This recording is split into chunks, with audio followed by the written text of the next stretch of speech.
Hey guys, welcome back to Through the Screen. I'm Erika. I'm Charlotte. I'm Emily. We hope you guys have been enjoying our episodes so far, liking, commenting, and sharing with your friends. If you missed any of them, head on over to our channel and watch, and if you're not already, be sure to subscribe while you're there. This week, we'll be discussing a very important animal issue, so we hope you follow us once again as we join together via Skype to bring you conversations through the screen.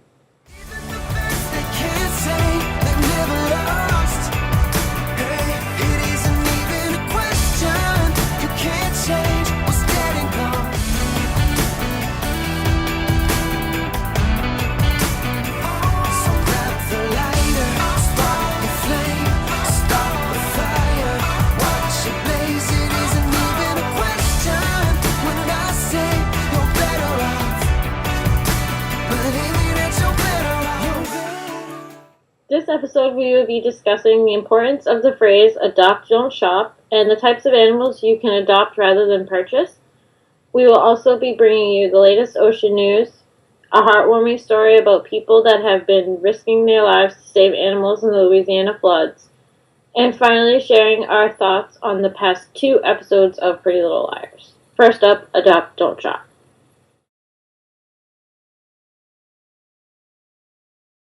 So this week, we kind of wanted to dive more into the aspect of adopting versus shopping. This is really close to a lot of us. In a previous episode, when I wasn't on the show, they talked about puppy mills and all that with pet stores and stuff.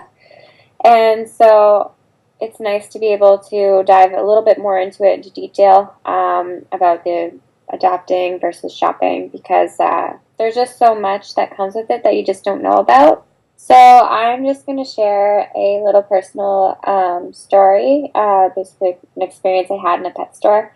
And then Emily and Charlotte will talk more into it. But yeah, I live in Ottawa in Canada, and I went into a pet store because I was going through a phase of like, oh, I want fish. And I saw a sign on one of the cat windows that said there's a petition going on throughout Ontario that they want to ban puppies, cats, hamsters, and rabbits from being in pet stores. And so, of course, I went up to the front desk and I signed because they're going to talk more into it because there's just so much that it just sucks about pets, like pet stores and buying versus adopting. There's thousands and thousands and thousands of like animals in humane societies and foster care, and there's these like I feel bad because there's like beautiful kittens and rabbits and dogs and behind a glass in a pet store, and you're like, oh, I want to buy this to take it out of this environment, but then you're giving them more money to keep doing what they're doing. But really, adopting is much more worth it. And my friend and I, she wanted a pet, and she went to the pet store. And I'm like, no, I'm like, adopt, adopt, adopt. So we took her to the Humane Society, all the shots included. She got the cat, like, good to go. Yeah, so I'm going to go into a little bit of statistics of animals in shelters and also adoption and all of that good stuff. So basically I've been researching and I found out that approximately 7.6 million companion animals enter shelters nationwide each year, with about 3.9 million of them dogs and about 3.4 million cats. And sadly, about 2.7 million animals are euthanized each year because they aren't adopted and there's simply no longer room for them in shelters. The euthanasia rate even differs depending on the animal. The adoption rate and euthanasia rates for dogs are virtually the same, but with cats, more are likely to be euthanized than adopted, almost 50% in fact. And this is why there's such a big push for adopt, don't shop. And as Erika said, we mentioned in a previous episode that when you buy animals from pet stores, specifically, dogs, but also cats and hamsters and rabbits and other things like that, they can come from places of abuse and overbreeding. And meanwhile, there are millions of animals waiting in shelters to be adopted. So it's a really sad thing overall. And another issue that's kind of closely related with adoption is spaying and neutering pets. And it's estimated that there are about 70 million stray cats alone in the United States, and many unwanted animals, of course, end up in shelters, causing overcrowding. I read a statistic that one dog and her offspring have the potential to produce 67,000 puppies in just 6 years, while a cat and her offspring can produce up to 370,000 kittens in the course of 7 years. However, a big issue that people kind of bring up associated with spaying and neutering is cost. But the reality is that spaying and neutering pets actually cost less than the cost of raising a puppy or a kitten for a year. And the same kind of goes with adoption, as Erika kind of briefly mentioned. A lot of the shots and everything are included in the price of adoption, so it's not really as much as people would think, or as much of a burden as people would think. So, ultimately the bottom line is that we really need to understand the shelter situation and think more about adoption before any other alternative. So now Charlotte's going to kind of go into the different types of animal adoption and even some that you might have never thought of. So for my part, I plan to discuss the different types of animals that can be found at local shelters and rescues. For example, many people know that you can find dogs and cats, but did you know that the majority of the pets there are purebred, or that pit bulls are less likely to get adopted over a golden retriever or other family-friendly animals? Oftentimes, people will opt for an orange or gray cat over a black one due to superstition surrounding the color.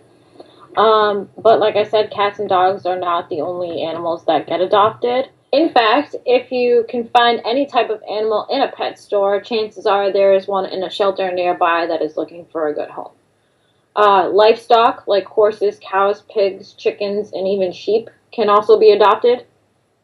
Something that kind of surprised me, as I don't really deal with livestock on a daily basis. I don't really see it as I live in a city, so it's kind of, something that I was just kind of blown away by, because for me, like I said, I live in a city, so you kind of hear those stories of, back in the day of, trading a cow for, or, horses or something, so I kind of, thought it, brought that back, but I obviously know it's not like that, Right. People see them for money and stuff, so, but, yeah. Birds and hamsters can also be adopted as well. The list is pretty endless. Like I said, if you can find it in a pet store, chances are there's one in a shelter or a rescue that is also looking for a home. So the next time that you decide to get a new pet, please consider this information and adopt, don't shop. So Charlotte said with birds being adopted, funny story, I was walking downtown one day with my family, and there was a man that was on the side of the street, and he had 2 parrots with him. No, he had 3, actually.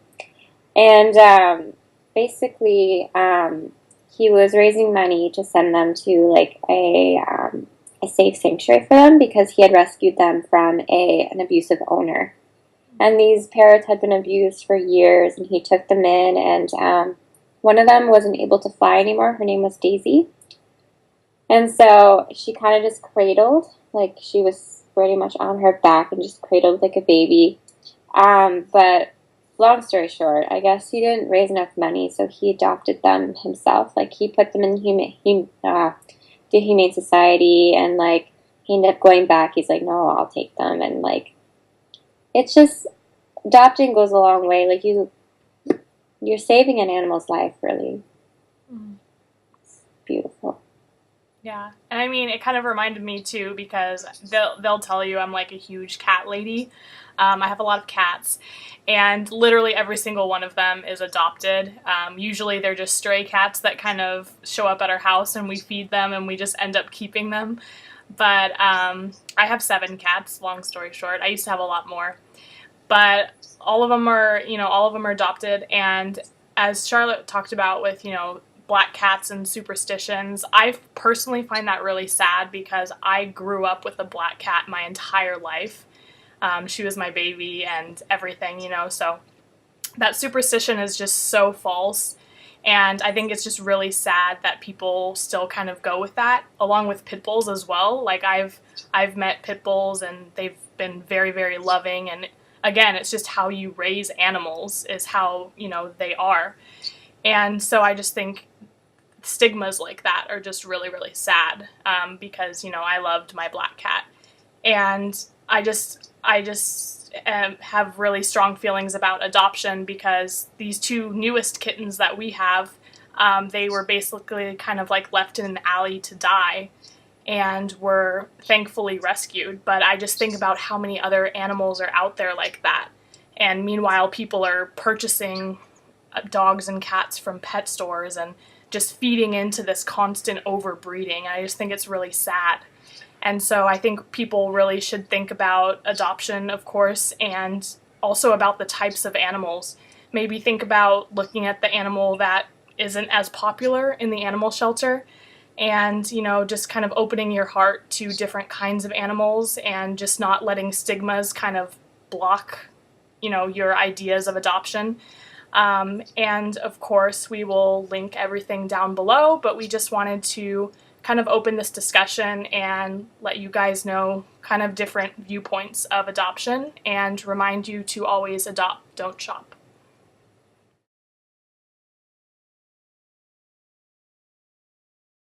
So we wanted to start off this ocean news on a positive note and share with you all that Racing Extinction, the documentary we reviewed back in December, has been nominated for an Emmy.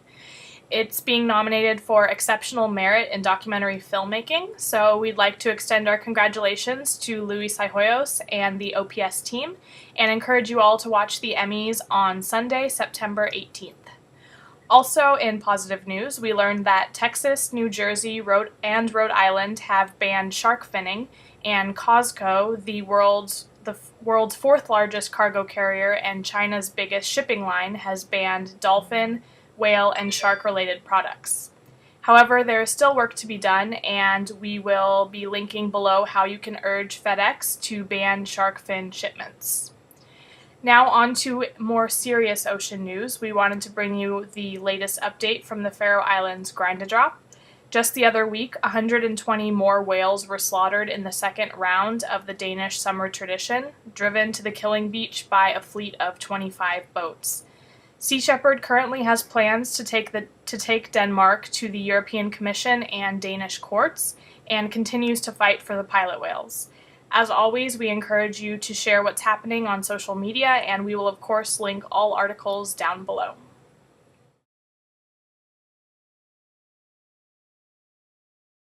As many of us are aware right now, in the United States, Louisiana has experienced a record rainfall in what is being described as a 1,000-year rain in just 2 days, resulting in massive flooding in and around the area. While many of us pray for the people of the state, oftentimes we must remember that animals are too greatly impacted by such devastating water rises. In Louisiana, 464 animals have been rescued since last Friday. So thank you to the residents and officials of the state of Louisiana in showing that caring for animals is just as important.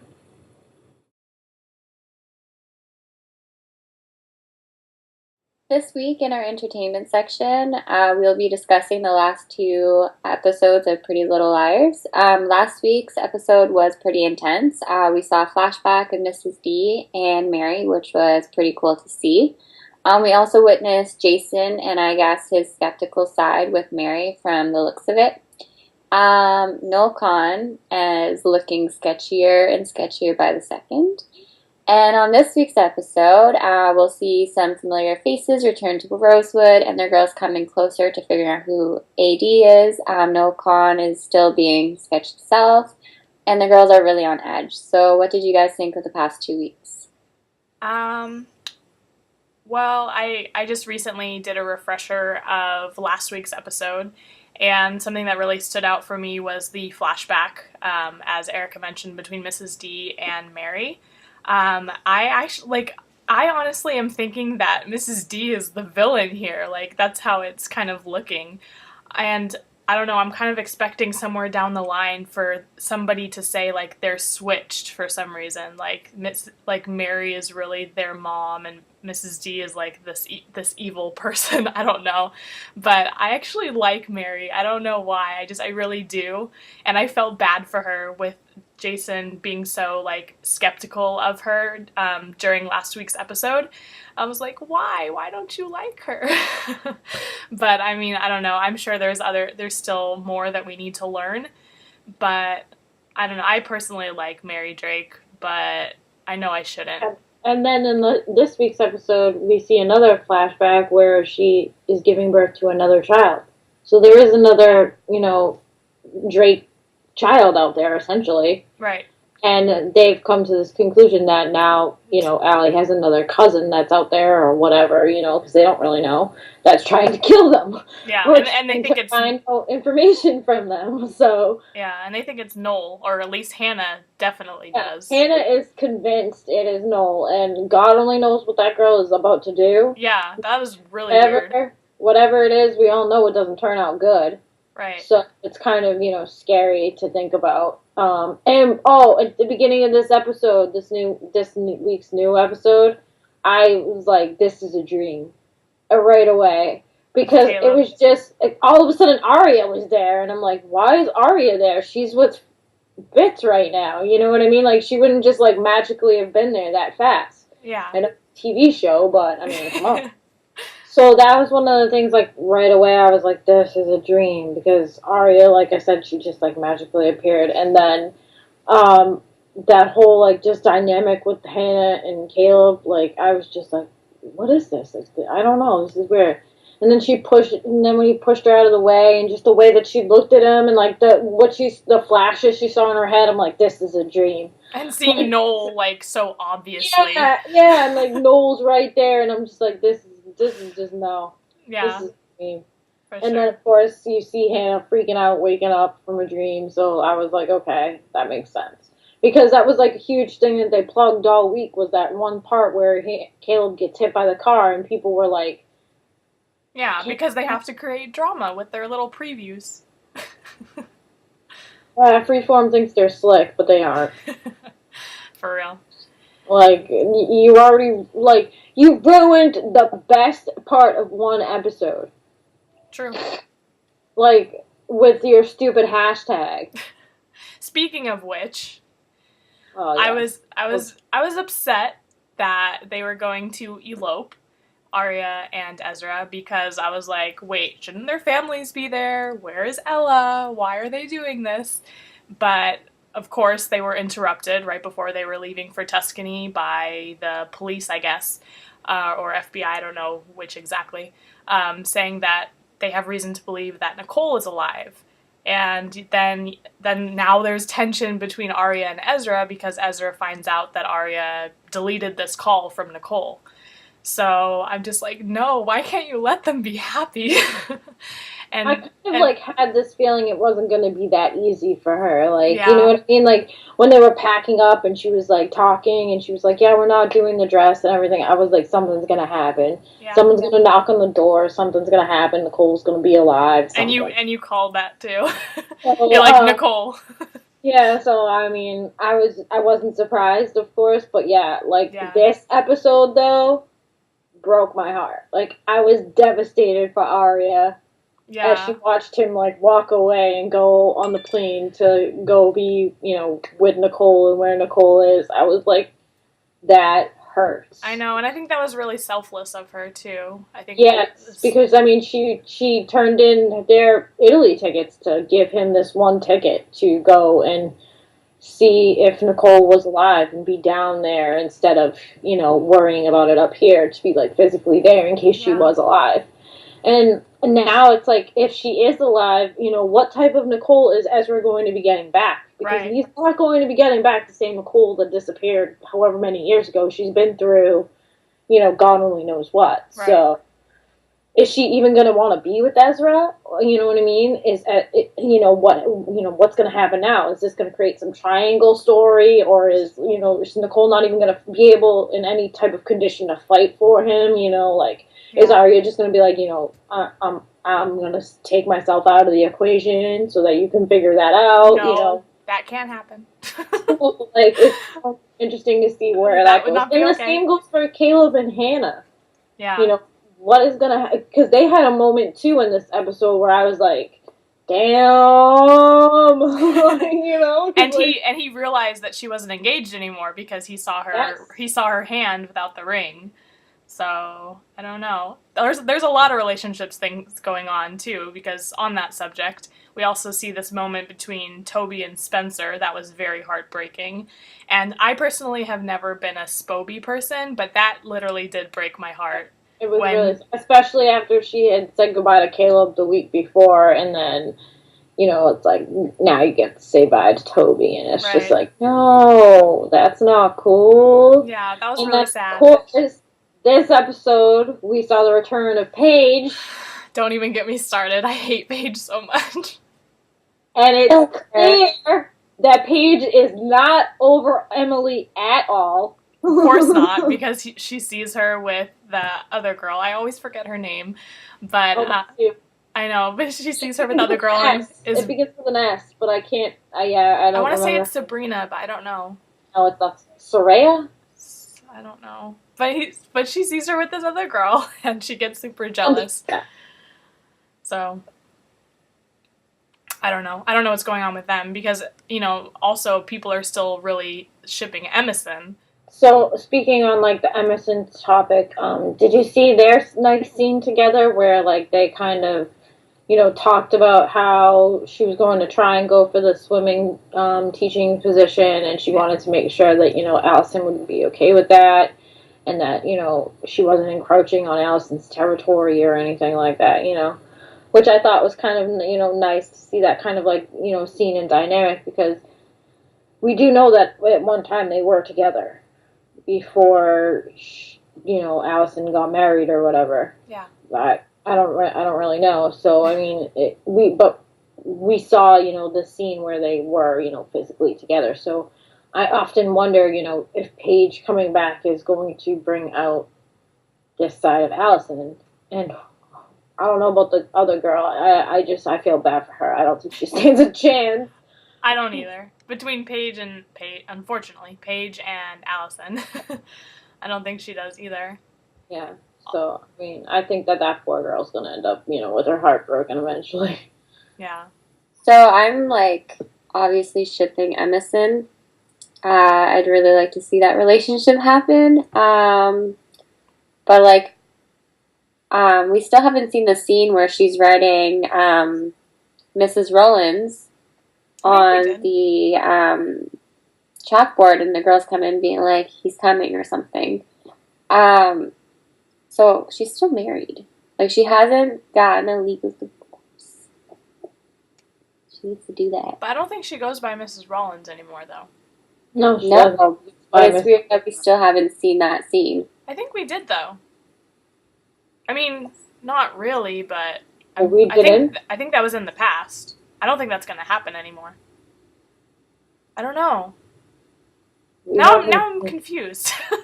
No, but she's right, though. We haven't seen that scene. So, I mean, and usually that, the scene that they show us at the beginning is the scene that we see at the end of the season. So, or at least the summer finale. Yeah, that's what I meant. By the summer finale. So maybe by, within the next 3 episodes, we will see that scene. I'm not really sure, but... Yeah. I feel bad for her, too, because her students are, pulling this prank on her. And with wearing all the black hoodies? Yeah. I was like, yo. This is creepy. I know. I thought it was I thought she was imagining it for a second. And then when I realized it was, them pulling a prank on her, I felt so bad. I thought she imagined that, too. I thought she did, too, but I think it was a prank that they did. Because then they were all laughing afterwards. I do know that they were kind of, getting into her, though. He was like, yeah, you would know. Yeah. And I was like, whoa, that was kind of, This poor girl has gone through so much torture. Well, I guess they all kind of have, but... Yeah, but I mean, I feel, you have to feel especially for Ellie, because, I mean, it's her family. that's doing it. You know what I Right. mean? Like, Yeah.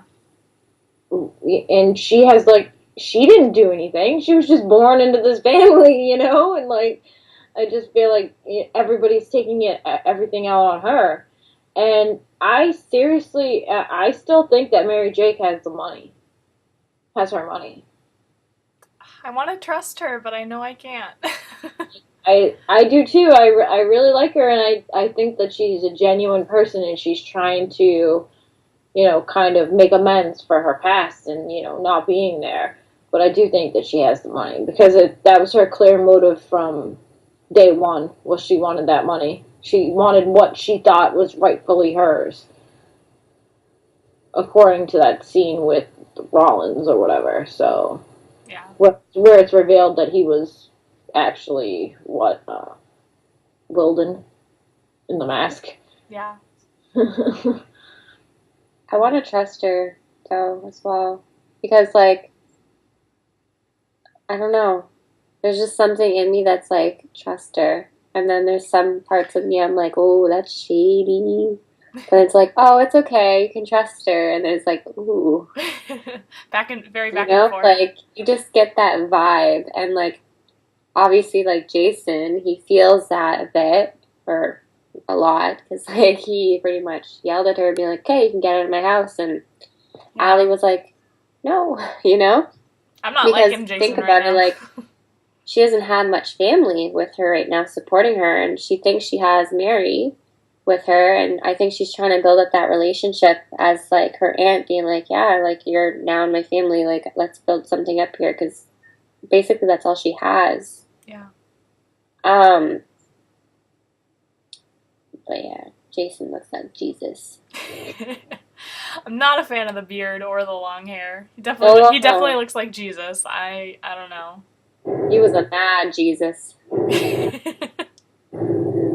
I have to agree, he did look like Jesus, and I thought it was hilarious when the first time Erika saw him, she was like, he looks like Jesus! That was like the first thing that came out of her mouth. And I just started laughing. For me, though, there was also the scene this week with the creep factor scene, which was okay, I have a theory.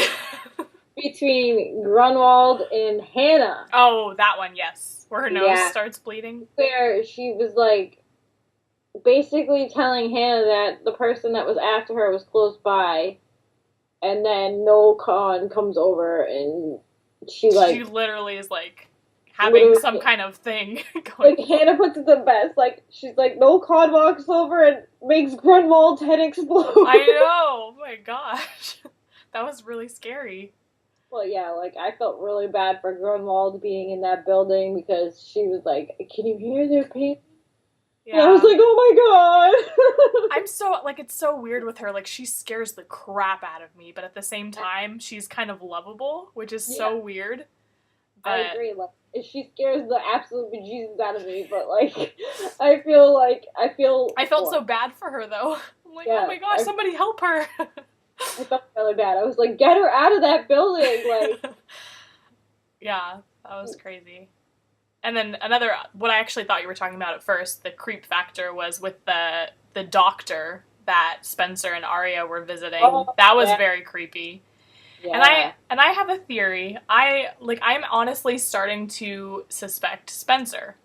Because people are. I mean, that's the first time I've heard Spencer's name be brought up. I know. I mean, and she went to Radley for that time. I mean, it's not really unheard of that she's had some things in the past too, but what stuck out to me was when they were leaving, like, this part literally has no place in the episode if it's not, for a purpose. And he says, you always come back to family. And then you see this look on Spencer's face of, like, realization or something. And then later on, we see Spencer looking through this photo album, and she sees a picture of a baby, and she kind of looks up, and she has almost like a smile, and it's really creepy to me. And I don't know, I feel like she has some kind of, like, split personality, possibly, but I don't know. We'll see. But I'm actually starting to suspect Spencer a little bit. I would like to think that Marlene would be smarter than that and not have any of the 5 girls be part of the AD. I mean, it would be brilliant, though. kind of. I mean, it would be kind of obvious, but... I think it would be a big letdown, personally. Really? Yeah. I think it would be a letdown if it was someone that we don't really care about. Like, Noel, I don't care about Noel. And, I mean, it's also too obvious. But he's like a character, you know? Like, for us finding out that Mona was A at the beginning, we were like, what? And then Toby, we were like, what? And because then we Cece, care about those characters. We were like, what? You know? Well, at first it was Charles, and we were like, what? Who's like, Charles? why would you do that? She turned into Cece. That's why Cece was a letdown to me, because she wasn't there for a long period of time. Like, I didn't care about Cece. Cece wasn't a big character. Why would I care? I don't think Noel's AD either. But I do think that, like, AD is going to be, like, I would be more shocked if AD was somebody who came back from the dead. Yeah. Or you know, that's like, something like that. Yeah, that's true. Like, a character that we know, but a character that, like, hasn't been around either at the same time. Right. But I would be really, really, like, let down if it was Spencer, or if it was, like, Arya or Hannah. Or... I mean, you know, you could be right, though, because with the way that because the series, to me, has changed so much. It's gotten so much more sinister. Like, the scene with Mrs. Grinwald and the scene with the doctor was, like, almost out of a movie. And I feel like it's getting a lot more sinister. So I wouldn't really be surprised if it was someone coming back from the dead and they were just, like, leading up to that with this really darkness of it. Mm-hmm. But, I mean, I don't know. But I do want to also point out that the scene that they kind of flashed back to at Radley, where they had the baby, it looked like it was from, like, the 40s. And I'm like, this is the 90s. Why are you dressed like that? Yeah, because it legit looked like it was, like, the 40s. Like, the nurse had, like, the little hat on, the 40s and everything, and I'm like, they don't dress like that in the 90s. The 90s, no. But I think Marlene has a very old soul, so. Oh, yeah, that's clear. But, I don't know. It's getting creepier, though. I do. There's only, like, 3 episodes left of this, you know, half of the final season, so hopefully, like I said, we'll be getting more answers. I'm scared to find out what the heck Hannah's about to do. Yeah, me too. But we'll find out next week, I guess. So we hope you guys enjoyed the past 2 episodes of Pretty Little Liars with us. We'll link Freeform's website down below. We encourage you to watch and always leave your thoughts with us. We want to hear from you. This week, for our Song of the Week, we chose Peter Pan by Kelsea Ballerini. While the name speaks to the childhood movie we all love, many speculate that Kelsea is bringing to light a more common issue surrounding young men today. Majority of young men are experiencing the don't want to grow up syndrome. Many of us don't really let take hold, but feel nonetheless. One article I read on this track suggests that the guy Kelsea describes would most certainly live with his parents, play video games all day, and have a trendy haircut. Kelsea herself has already had 2 #1 hits on the Billboard charts and hails from Knoxville, Tennessee. She's considered one of country music's rising new stars, so what did we think of this track? I really liked it. I think it to me, it kind of relates back to Lost Boy by Ruth B that we did, because it's also kind of Peter Pan, Lost Boy, Neverland kind of feeling, but it's a very different message. It's kind of like the opposite message, because she was talking about herself. Yeah, but she's basically essentially saying she is a lost boy, whereas Kelsea is kind of being like, you don't want to be a lost boy, you know what I mean? Like, yeah.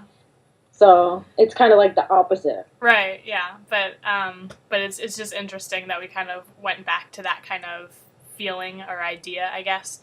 But I really like this song. I think she kind of reminds me of Carrie Underwood, like the way the track is and her voice is. I really love it, because Carrie Underwood is one of my favorite artists.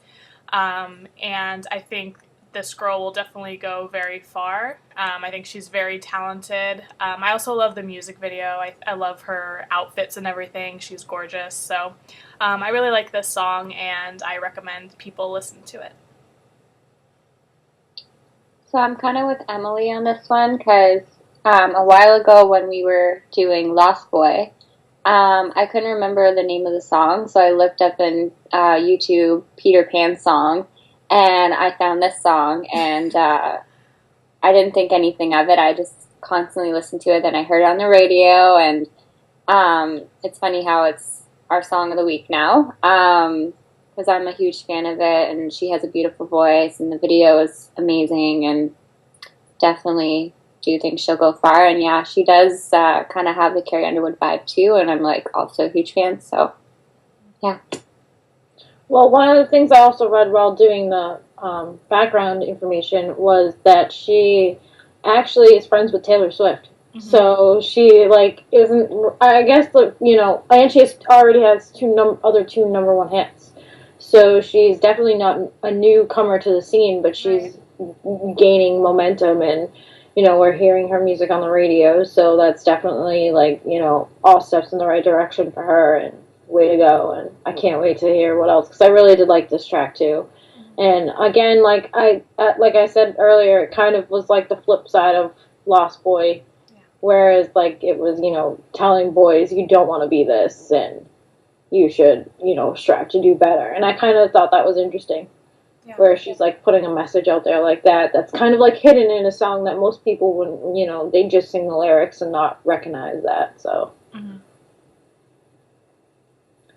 So, of course, like always, we will link the music video down below, as well as a link to iTunes so that you can download this song for yourself, or if you have any other way of downloading music that you prefer to use, please check this song out. Okay, guys, that's our show. We hope you enjoyed this installment of Through the Screen. If you did, be sure to like down below and also subscribe to the channel. We also appreciate any feedback you may have. We post new videos every week, and we'd love for you all to join us and tell your friends. Next week, we will be discussing a brand new topic, so you won't want to miss it. Until then, thanks for watching, stay informed, and we'll see you next time.